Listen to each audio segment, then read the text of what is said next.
Hello students. तो आज आपकी डायमेंशनल एनालिसिस की सेकंड क्लास, जिसमें आप पढ़ेंगे इसकी एप्लीकेशंस के बारे में। कुछ एप्लीकेशंस ऐसी हैं जिसके क्वेश्चन आपके स्कूलों में भी आते हैं और कंपटीशन में भी आते हैं और बहुत आसान होते हैं। तो ये आज आपको जो एप्लीकेशन बताएंगे, दो एप्लीकेशंस बताएंगे। इन दोनों एप्लीकेशंस को आप अच्छे से करिएगा, देखिएगा क्या बता रहे हैं। सबसे पहली एप्लीकेशन है to check the correctness of equation, या to check the consistency of an equation, to check the validity of an equation, किसी किसी नाम से रहते हैं। बात यह है कि क्या होता है इसमें आपको बता दें होता क्या है। तो जैसे कोई एक इक्वेशन है और आपको चेक करना है वो इक्वेशन सही लिखी है कि नहीं। तो आपको उसको डायमेंशनल एनालिसिस के तरीके से चेक करना होता है कि सही है कि नहीं। वो अपन चेक करेंगे। उसके बाद आपको एक बात इसमें ये समझनी है कि अगर आप जैसे L प्लस L करते हैं तो मैथमेटिकली इसमें 2L आएगा, है ना। L माइनस L करते हैं तो 0 आएगा। लेकिन आप जब डायमेंशनल एनालिसिस करते हैं और L में L जोड़ते हैं तो L ही आता है, और L से L घटाते हैं तो भी L ही लिखते हैं। इसको हम इस तरीके से समझते हैं, जैसे फोर्स, कहीं फोर्स लग रहा है और फोर्स में फोर्स ऐड करेंगे तो जो क्वांटिटी बनेगी वो फोर्स ही बनेगी। ऐसा तो नहीं है वो और कुछ बन जाए। मतलब सीधी बात है, चावल के अंदर थोड़ा चावल डालें तो ओवरऑल वो रहा क्या, चावल। हमें क्वांटिटी से मतलब नहीं है, हमें वो वो चीज़ रखी हुई है उससे मतलब है। इसी तरीके से उसमें अगर चावल में से हम थोड़ा चावल निकाल लें तो भी वो चावल ही रहे। इस तरीके से आप सोच के देखिए। तो L प्लस L आएगा तो आप L ही, L माइनस L आएगा L ही। या ये भी कह लें आप कि कांस्टेंट चीज़ का, जैसे यहाँ 2L आ गया तो इसका कोई मतलब नहीं होता। कांस्टेंट चीज़ का कोई मतलब नहीं होता है डायमेंशनल एनालिसिस में। यही इसकी लिमिटेशन भी है, ठीक। तो जैसे एक क्वेश्चन आपको करा रहे v बराबर u प्लस AT, ये आपको पता है, ये फर्स्ट इक्वेशन ऑफ मोशन है। फर्स्ट इक्वेशन ऑफ मोशन में आप 9th वगैरह में पढ़े होंगे। v क्या है, वेलोसिटी, u क्या है, वेलोसिटी। ये फाइनल वेलोसिटी, इनिशियल वेलोसिटी, ये एक्सेलरेशन, है ना। ये कब आता है, कैसे आता है, ये आप motion in a straight line, जो कि नेक्स्ट चैप्टर मिलेगा आपको, उसमें पढ़ाया जाएगा, ठीक। तो देखिए इनको कैसे किया जाए। सबसे पहले LHS लिया है। v का डायमेंशन फॉर्मूला क्या होता है, वेलोसिटी का LT माइनस 1, ठीक है। तो सॉरी, v का डायमेंशनल फॉर्मूला क्या होगा, LT माइनस 1। अब RHS लिया जाता है। RHS में u प्लस AT, u भी एक वेलोसिटी है, उसका dimensional formula LT minus 1 plus acceleration.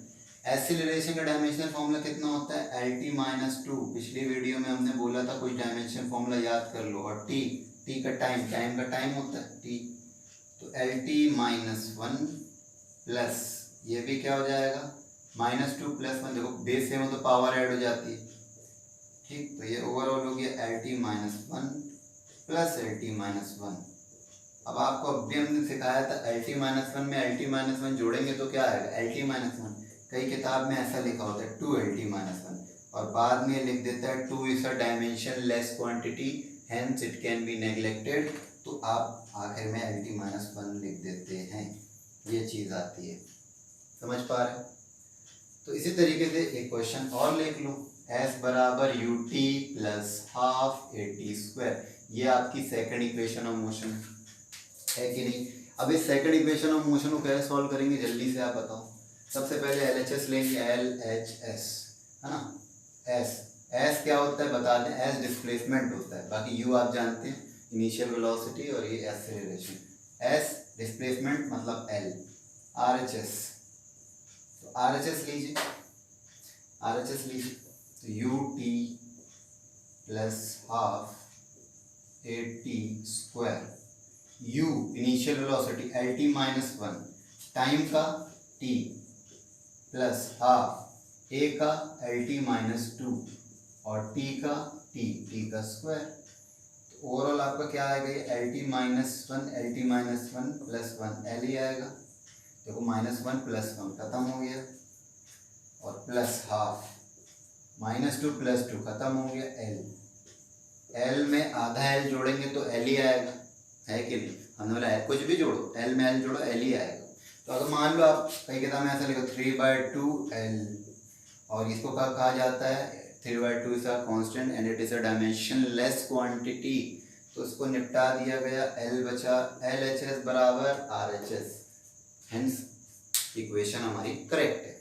हाँ, अब इसके कुछ लिमिटेशन होते हैं। क्या लिमिटेशन होते हैं, अगर हम यहाँ पर 1/2 नहीं भी लिखते तब भी आंसर यही आता, और तब भी ये कहते हैं हम कि यार सही है इक्वेशन, लेकिन क्या इक्वेशन सही होती नहीं, उस कंडीशन में इक्वेशन सही नहीं होती अगर हम 1/2 आने देते, लेकिन फिर भी डायमेंशन फॉर्मूला तो ये बता रहा ना कि इक्वेशन सही है। तो ये इसके लिमिटेशन है ना, ये कांस्टेंट के बारे में जानकारी नहीं देता। चलिए क्वेश्चन आपको बता रहे करना, e = 2π√L/g, T time period होता है। ये असल में क्या है, ये एक फॉर्मूला है time period of simple pendulum का। पेंडुलम सुनने होंगे आप कभी, है ना, नहीं सुने कोई बात नहीं, ऑसिलेशन एक चैप्टर है, वहाँ पर आप उसके बारे में बहुत अच्छे से पढ़ेंगे। खैर, टी = 2π√L/g। अच्छा, एल क्या है, एल लेंथ ऑफ पेंडुलम होती है, लेंथ होती है, फिलहाल इतना कम। जी क्या होता है, एक्सीलरेशन ड्यू टू ग्रेविटी, छोटा जी, जिसकी वैल्यू आप सी लेवल पर 9.8 मीटर पर सेकंड स्क्वायर कहते हैं। फिलहाल हमें उसको मतलब नहीं है। जी क्या है, एक्सीलरेशन ड्यू टू ग्रेविटी। ये क्या है, टी, टी होता है टाइम पीरियड, टाइम पीरियड, समझ गए। तो एलएचएस में टी है, टाइम पीरियड मतलब टाइम, टाइम का डायमेंशन फॉर्मूला टी ही होता है। आरएचएस ले लो 2π√L/g, 2π√L, एल का एल होगा और जी डायमेंशनल फॉर्मूला, जी मतलब एक्सीलरेशन ड्यू टू एक्सीलरेशन क्या होता है, L T minus to, L से एल मर गया तो क्या आया 2π, इधर बचा टी की पावर 2, 2 से स्क्वायर रूट कैंसिल पावर से, तो बचा क्या 2π और इसका डायमेंशन फॉर्मूला टी लगा लो ऐसा टी। 2π एक डायमेंशन लेस क्वांटिटी, क्योंकि ये कांस्टेंट है, इसका कोई डायमेंशन नहीं, तो एक डायमेंशन लेस, तो टी आएगा, इसको नेग्लेक्ट कर देंगे, तो टी आया। लेफ्ट हैंड साइड बराबर राइट हैंड साइड, इसमें प्रूव होगी। समझ पा रहे बात को। तो ऐसे बहुत सारे क्वेश्चन आपको देखने मिलेंगे, बस आपको डायमेंशन फॉर्मूले याद होना चाहिए, ठीक है। जैसे अब कुछ थोड़े से अलग टाइप के क्वेश्चन, जैसे एक क्वेश्चन है P = b-x²/80। ये कैसा क्वेश्चन है, ये ऐसा क्वेश्चन है, आपसे बोला है कि इसमें A क्रॉस B, इसका डायमेंशन निकालो, A × B का डायमेंशन निकालो, समझ रहे। P क्या है, P पावर है, x क्या है, डिस्टेंस है, t क्या है, टाइम, ठीक।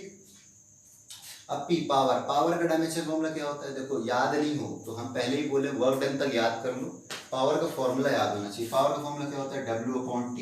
वर्क डन का फॉर्मूला क्या होता है, ये डायमेंशन फॉर्मूला mL2T-2 और t का t, तो क्या हो गया mL2T-3, ये होता है, ये वर्क डन का आपका डायमेंशनल फॉर्मूला हो गया, ठीक है। तो सॉरी, वर्क डन कह रहे हैं, पावर, पावर का डायमेंशन फॉर्मूला ये हो गया, ठीक है।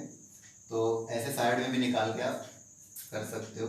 अच्छा, b का क्या होगा, सुनिएगा, b घट रहा है x² से, b घट रहा है x² से, इसका मतलब क्या है, देखिए कोई भी चीज़ किसी चीज़ से घटती है या जुड़ती है, मतलब सब्ट्रैक्ट होती है या ऐड होती है, कब होती है, जब वो सेम हो।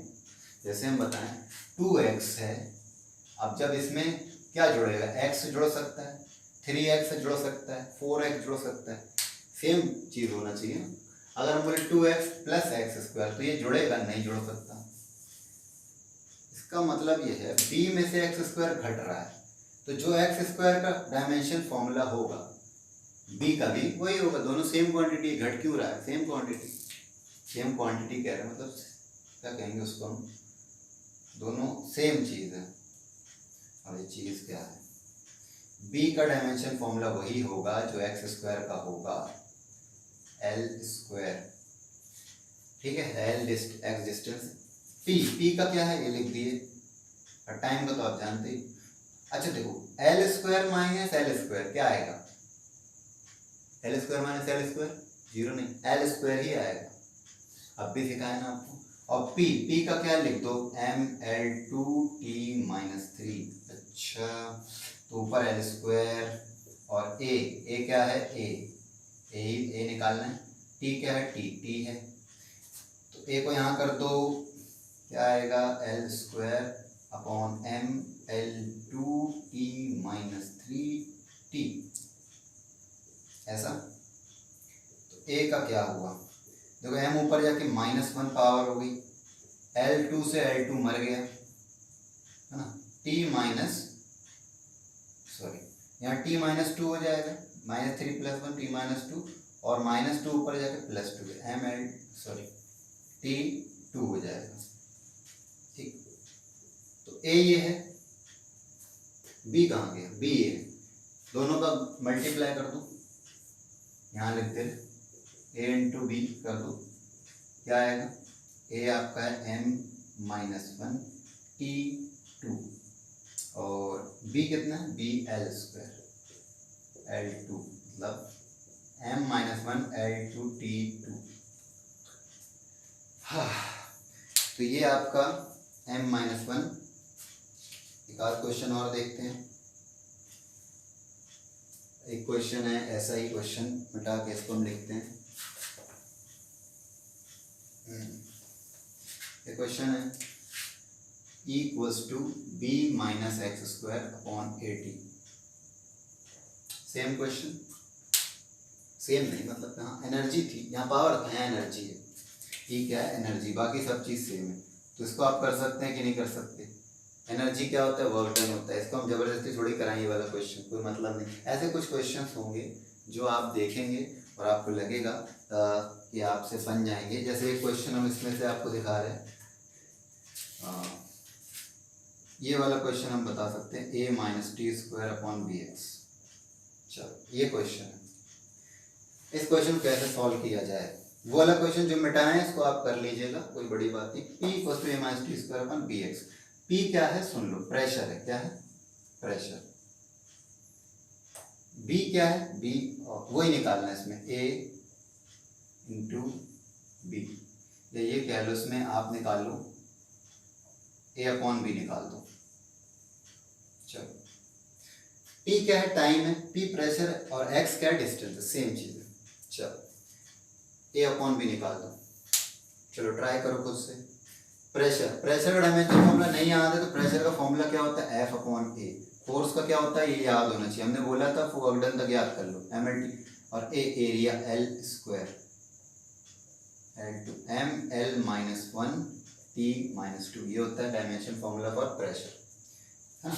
A का क्या होगा, देखो A का वही होगा जो T² का होगा, घट रहा है उसी में से, किसी चीज़ में तो कोई चीज़ घटती है तब जब वो सेम होती है, या बढ़ती है जब वो सेम होती है, तो A का वही होगा जो T² का होगा, और T² का जो होता है वो T² होता है कि नहीं।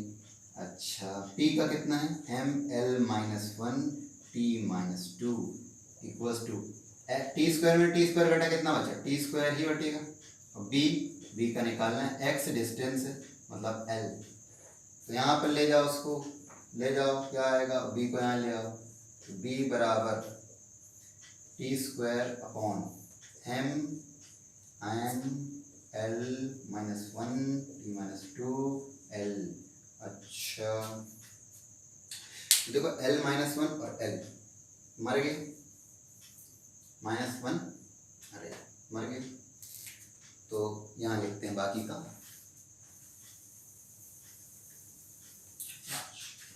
V का देखें आप, m ऊपर जाके -1 हो जाएगी पावर, ठीक, एल नहीं है और टी ऊपर जाके 4 हो जाएगी पावर, है कि नहीं, -2 पर जब +2 हो जाएगा T2 2 2 4, ठीक है। अब आपको निकालना क्या है, A/B निकालना है, ठीक, A/B निकालना है, ऐसा कह सकते हो, ऐसा कह दो A/B निकालना है, A/B निकालना है, ठीक। A कितना है T², B कितना है m-1 T4, m-1 ऊपर जाके हो जाएगा +1 और T4 ऊपर जाके माइनस होगा तो T⁻² आ जाएगा। इतनी बात समझ पा रहे आप, कोई डाउट है? हाँ जी, तो ये इतनी क्वेश्चन आपको समझ में आए होंगे। अब इसकी दूसरी एप्लीकेशन है, दूसरी एप्लीकेशन क्या है ये हम आपको बताते हैं। चलिए, शायद छोटा नीचे हो गया, चलिए देखिए, application number 2, to derive the relationship between various physical quantity. मतलब इस क्वेश्चन, मतलब इस एप्लीकेशन में, जैसे अभी तक हमें एक फॉर्मूला दिया होता था, फर्स्ट एप्लीकेशन में ये था कि पहले एक फॉर्मूला दिया होता था आपको, उससे आपको चेक करना होता था कि वो सही है कि नहीं।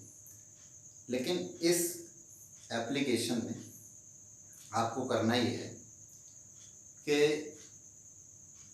जो फॉर्मूला, कुछ रिलेशन दिए होंगे आपको और उससे आपको डायमेंशन फॉर्मूला की मदद से फॉर्मूला बनाना है। कुछ रिलेशन दिए होंगे उससे आपको फॉर्मूला बनाना है। अभी आपको फॉर्मूला दिया होता था उससे आप चेक करते थे, लेकिन इसमें कुछ रिलेशन दिया रहेगा आपको फॉर्मूला। जैसे एक क्वेश्चन है, सेंट्रीपिटल फोर्स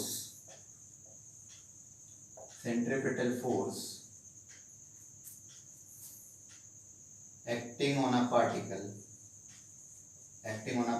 depends on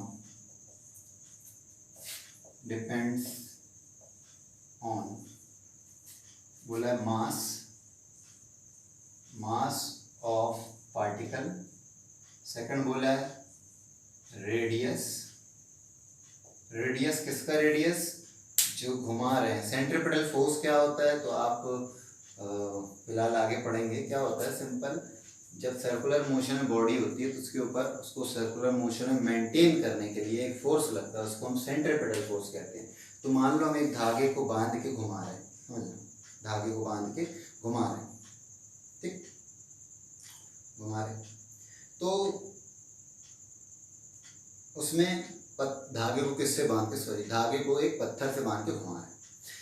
तो जो उस पर फोर्स लग रहा है, सेंट्रीपिटल फोर्स, वो किन किन चीज़ों पर डिपेंड करता है। तो पहली चीज़ बोल रहा है मास ऑफ पार्टिकल, मतलब वो जो उसको आप पत्थर कह रहे हैं उसको, हाँ, उसके मास के ऊपर डिपेंड करता है। दूसरी चीज़ धागे के लेंथ के ऊपर, जिसको हम रेडियस कह सकते हैं, ठीक, और उसकी तीसरा होता है उसकी वेलोसिटी के ऊपर। ये क्वेश्चन है ना, इन तीन चीज़ों पर डिपेंड करता है। आपको बोला है डिराइव द रिलेशन, आपको डिराइव करना है रिलेशन। तो सुनो, फोर्स डिपेंड कर रहा है, इसमें दे दिया होगा ये मास m है, रेडियस r है, वेलोसिटी v है और फोर्स है। डिपेंड किस पर कर रहा है, मास, रेडियस और वेलोसिटी, इन तीन चीज पर डिपेंड कर रहा है। लेकिन किस तरीके से डिपेंड कर रहा है ये नहीं पता। मतलब इन्वर्सली प्रोपोर्शनल, डायरेक्टली प्रोपोर्शनल है, इन्वर्सली प्रोपोर्शनल का स्क्वायर है, डायरेक्टली प्रोपोर्शनल का स्क्वायर है। पावर के बारे में भी कोई जानकारी नहीं, बस बोल दिया ऐसा डिपेंड कर रहा है। कैसे डिपेंड कर रहा है तुम लोग समझो, ये कहना चाह रहा। तो ऐसे क्वेश्चन को करने के लिए क्या करते हैं, इसकी पावर मान लेते हैं। जैसे इसकी पावर मान लो आप a, इसकी पावर मान लो b, इसकी पावर मान लो c, नहीं पता, पावर हमने मान ली। अब डायमेंशनल फॉर्मूला की मदद से हमको ये करना है। तो पहले आप इसको कांस्टेंट, इक्वल टू का साइन हटता है, प्रोपोर्शनल साइन हटता है तो इक्वल टू एक कांस्टेंट लगता है, MARBV की पावर c। इसको आप नंबर 1 इक्वेशन नाम दीजिए। ठीक है। अब आपको LHS और RHS के बारे में बात करनी है। के कांस्टेंट है, इसका कोई डायमेंशन फॉर्मूला नहीं होगा, इसको तो हम इसको हटा सकते हैं। फोर्स का डायमेंशन फॉर्मूला कितना होता है, MLT-2, ठीक। मास के लिए m और इसकी पावर कितनी है, a। रेडियस मतलब लेंथ, इसकी पावर कितनी, b। वेलोसिटी क्या होता है, LT-1 और इसकी पावर c। अब m की पावर a ये हो गया। अब l की पावर यहाँ कितनी है, b, और l की पावर यहाँ कितनी है, c। तो कितना हो गया, l की पावर b प्लस c, ठीक। t की पावर यहाँ कितनी है, -c, देख लो -1 और इंटू c, -c, ठीक है। MLT-2। अब करते क्या है, अब यहाँ पर एक प्रिंसिपल होता है, प्रिंसिपल ऑफ होमोजेनिटी।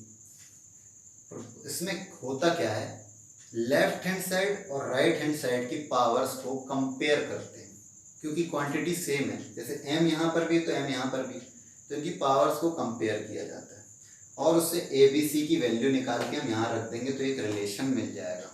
तो देखो a की पावर यहाँ कितनी है, m की पावर यहाँ कितनी है, a, यहाँ कितनी है, कुछ नहीं, मतलब 1 है, 0 नहीं 1 है। तो ऑन कंपेयरिंग पावर्स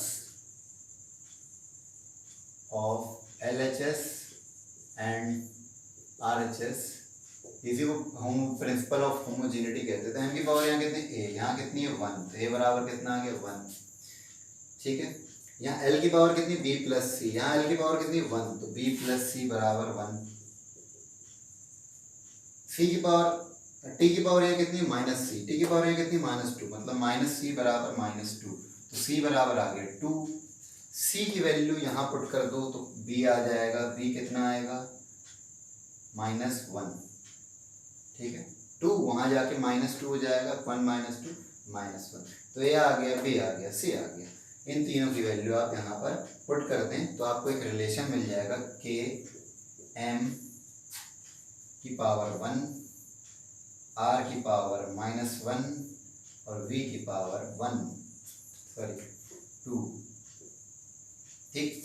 तो ओवरऑल आपका रिलेशन आया k mv²/r। ये आपका सेंट्रीपिटल फोर्स का फॉर्मूला आता है, k = mv²/r। समझ गए आप लोग।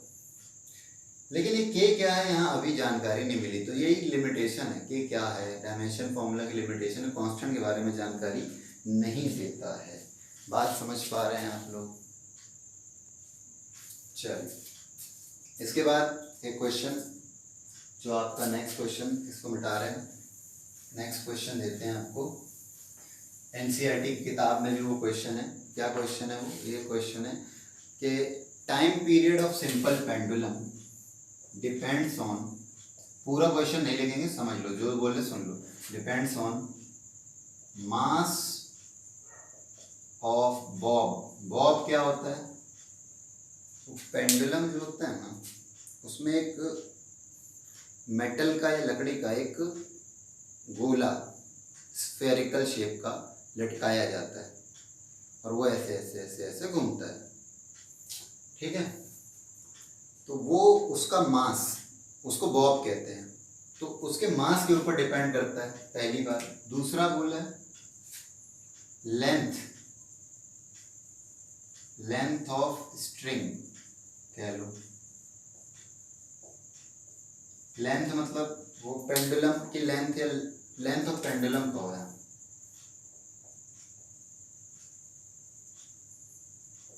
है ना, इसको इफेक्टिव लेंथ भी कहा जाता है। तीसरा डिपेंड करता है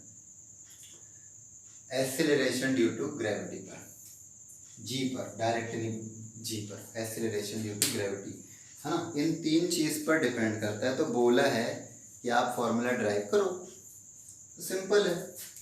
अपन क्या करेंगे, टी डिपेंड कर रहा है m पर, l पर, g पर, लेकिन किस तरीके से कर रहा है नहीं पता, तो यहाँ पावर लिख दो a, की पावर लिख दो b, इसका पावर लिख दो c।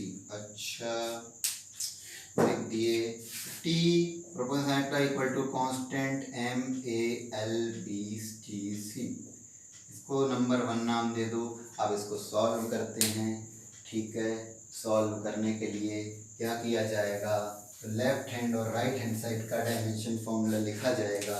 तो टी का टी होता है, के का कुछ नहीं होता है, नहीं लिख रहे, मास का m होता है, पावर a है, l का l होता है, पावर b है, g acceleration due to gravity मतलब lt माइनस 2 एक्सीलरेशन का, c है, t का t है, t का t है, m का a है, m की पावर a है, l की पावर यहाँ b है और यहाँ पर c है, तो ओवरऑल क्या हो गई b प्लस c और t की पावर माइनस 2c। अच्छा, तो ये बात है। अब पावर को कंपेयर करते हैं, है ना, according to principle of homogeneity comparing the powers of LHS and RHS। लेकिन LHS में m और l तो है नहीं, लेकिन अगर हम ऐसा लिख दें, समझना, m 0 l 0 हम लिख सकते कि नहीं, कुछ नहीं है मतलब जीरो है पावर, किसी की पावर 0 मतलब 1, कुछ नहीं है तो 1, ठीक है नहीं ठीक है। यहाँ कंपेयर करो, m की पावर कितनी है a, यहाँ कितनी है 0, ऑन कंपेयरिंग लिख लेना, on comparing the powers of, ठीक, तो a बराबर कितना 0, ठीक, b प्लस सी बराबर कितना, वो भी 0, b प्लस सी बराबर भी 0, और यहाँ देखो माइनस 2c और यहाँ कितना 1, कुछ नहीं तो 1, तो c बराबर कितना -1/2, ठीक है। c यहाँ तो b कितना आएगा, b आएगा 1/2, तो c और b 1/2 -1/2 आ गए, a 0 आया। ये पुट करो यहाँ वैल्यू, t बराबर कितना है k m की पावर 0, l की पावर 1/2 और g की पावर -1/2, ऐसा। अच्छा, m 0 मतलब 1, k l की पावर 1/2 मतलब रूट लिख सकते हैं, रूट l, और g की पावर -1/2 तो इसको हम अपॉन में रूट l लिख सकते हैं, रूट g लिख सकते हैं, नीचे जाके 1/2 प्लस में हो जाएगी ऐसा, या और अच्छे से लिखना हो तो t = k √l/g, ठीक। लेकिन यहाँ k क्या है, तो एक्सपेरिमेंटली पता चला बाद में, मतलब ये तो बताता नहीं, k की वैल्यू होती है 2π, क्या होती है 2π, तो वो तभी पता चलेगा जब आपको फॉर्मूला पता है, हालांकि आपको पिछले एप्लीकेशन में इस फॉर्मूले को आपने देखा है, ठीक है। तो ऐसे बहुत सारे क्वेश्चन हैं, छोटे मोटे क्वेश्चन हैं, आप इन क्वेश्चन को करते रहिएगा। बस आपको डायमेंशन फॉर्मूला अगर आपको करना हो तो एक क्वेश्चन हम आपको बताते हैं कि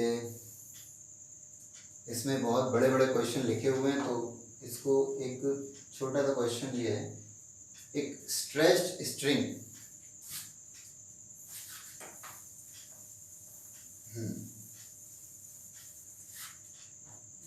frequency of stretched string depend करती है, frequency of stretched string depend करती है, एक स्ट्रिंग है, ये आप पढ़ेंगे वेव्स में जाके, तो वो डिपेंड करती है नंबर 1 इसके लेंथ पर, मास पर यूनिट लेंथ पर और टेंशन पर, मतलब लेंथ पर, length of string, second mass per unit length, mass per unit length, और थर्ड टेंशन, टेंशन जो टेंशन होती है आपको उस पर नहीं, टेंशन जो किसी स्ट्रिंग में, रस्सी में जो फोर्स जो लगता है उसको हम टेंशन कहते हैं, खिंचाव, तनाव, उसको अपन टेंशन। तो फ्रीक्वेंसी को f कह सकते हो, कई लोग न्यू लिखते हैं फ्रीक्वेंसी को, वो बेटर ज़्यादा रहता है, हम f इसलिए लिख रहे हैं ताकि आपको ज़्यादा, तो डिपेंड करती है, फ्रीक्वेंसी डिपेंड करती है लेंथ पर, मास पर यूनिट लेंथ है, यहाँ पर थोड़ा ध्यान देना है अभी हम, और टेंशन, टेंशन बच्चों एक फोर्स होता है, ठीक है, टेंशन, ठीक, इस पर डिपेंड करती है। तो पावर लिख लो, पावर नहीं पता A B C, ठीक है, पुट प्रोपोर्शनल का साइन हटता है तो इक्वल टू और एक कांस्टेंट लगता है के एल की पावर ए एम की पावर बी टी की पावर सी। नंबर 1 नाम दे दो, अगेन प्रोसेस। अच्छा फ्रीक्वेंसी पता है ना क्या होती है? फ्रीक्वेंसी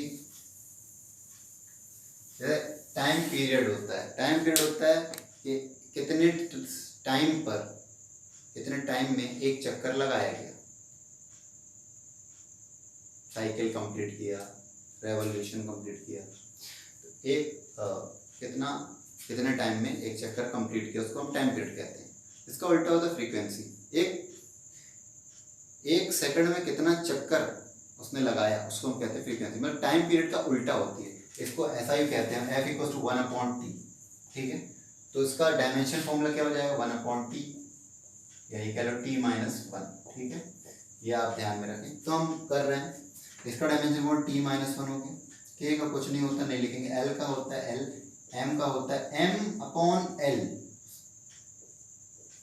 ये ध्यान से सुनो, m/l। क्यों? क्योंकि मास पर यूनिट लेंथ बोला है, मास पर यूनिट लेंथ। समझ गए? गलती नहीं कर देना। टी टेंशन, टेंशन एक फोर्स है, फोर्स का क्या होता है? mLT-2, mLT-2 और पावर कितनी है? c। ठीक है, अब आप देख लो, यहाँ लिखिए, यहाँ लिखते ठीक, t-1। अच्छा तो l की पावर कितनी है? a। l की पावर कितनी है? -b। l की पावर a पहले लिख लेते हैं ना, m की पावर b, l की पावर -b, और यहाँ m की पावर c, l की पावर c, t की पावर -2c। अंदर मल्टीप्लाई कर दी पावर में और कुछ नहीं किए। तो t-1, पहले m को लिख लो, m की पावर कितनी है? b, और यहाँ c, तो ओवरऑल क्या होगा? b + c। अच्छा, l की पावर कितनी? a, यहाँ कितनी? -b, यहाँ कितनी? c, तो ओवरऑल क्या होगा? a + b, sorry a - b + c। t की पावर यहाँ कुछ नहीं, यहाँ कुछ नहीं, यहाँ कितनी? -2c। ठीक है, अब पावर कंपेयर करना है। अगर यहाँ m और l नहीं है तो लिख लो m0 l0। ठीक, अगेन वो लिखेंगे on comparing the powers of left hand side by principle of homogeneity लिखते रहना। तो यहाँ b + c बराबर 0 है। m की पावर कंपेयर करें, देखो b + c बराबर कितना? 0।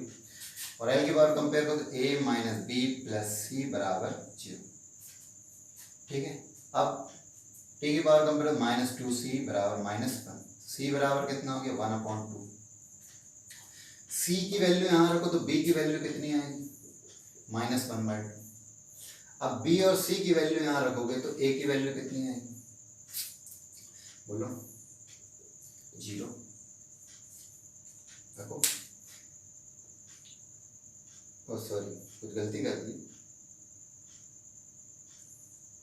हाँ, गलती हो गई।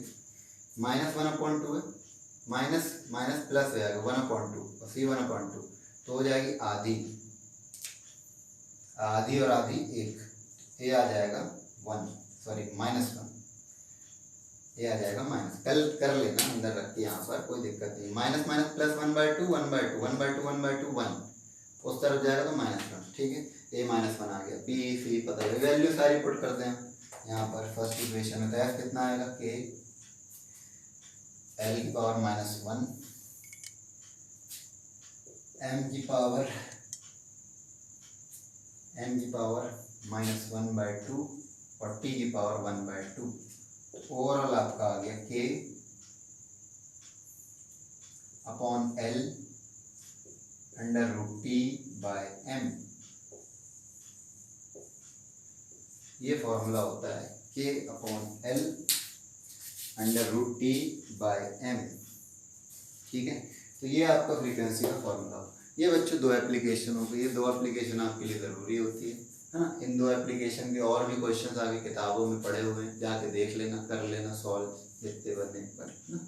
तो ऐसे कुछ क्वेश्चन है, बहुत आसान है, आप करेंगे सारे क्वेश्चन बन जाएंगे, बस आपको कुछ डायमेंशन फॉर्मूला याद होना चाहिए।